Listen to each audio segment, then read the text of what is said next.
BC political state vice president. ఈరోజు మన తెలంగాణ స్టేట్లో గ్రామ పంచాయతీ ఎలక్షన్లు 2 విడతలు కంప్లీట్ అయినాయి. దాంట్లో భాగంగా 49% ఘన విజయం సాధించారు బీసీలు. ఇంకో విడత, 3వ విడత ఉంది. 3వ విడతలో కూడా ఇదే రకంగా ఘన విజయం సాధించాలని చెప్పి భావిస్తున్నాం.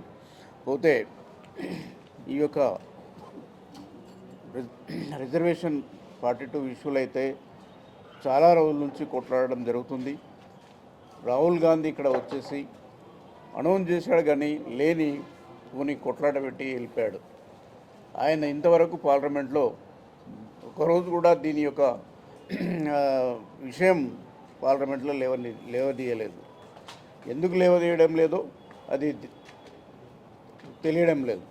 కాబట్టి ఇకనైనా ఈ 3 రోజులు 4 రోజులు పార్లమెంట్ ఉంది. ఆ పార్లమెంట్లో బిల్లులు పెట్టాలని చెప్పి భావిస్తున్నాం. రాహుల్ గాంధీ కూడా ఇది రేజ్ చేస్తే బాగుంటుందని చెప్పి భావిస్తున్నాం. ఎందుకంటే ఆయన్నే ఇక్కడ మన స్టేట్లో వచ్చి స్లోగన్ విసిరిపోయాడు. ఆ స్లోగన్ ఆయన ఫుల్ఫిల్ చేయాలి కదా, ఎందుకు చేస్తలేడు? ఆయన కంపల్సరీ ఈ 3 రోజులలో ఒకరోజైనా ఈ యొక్క బిల్లు విషయంలో మాట్లాడాలని చెప్పి ఆశిస్తున్నాం. పోతే ఇక 3వ విడతలో చాలా ప్రాంతాలలో కూడా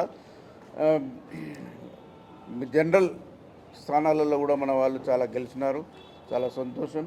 అదేవిధంగా మండల్, జడిపి ఈ ఎలక్షన్స్ కూడా రాబోతున్నాయి. దాంట్లో కూడా చాలా ఘన విజయం సాధించాలని చెప్పి మేము ఆశిస్తూ ఈ యొక్క అవకాశం ఇచ్చినటువంటి ప్రజలకు ధన్యవాదాలు. Thank you.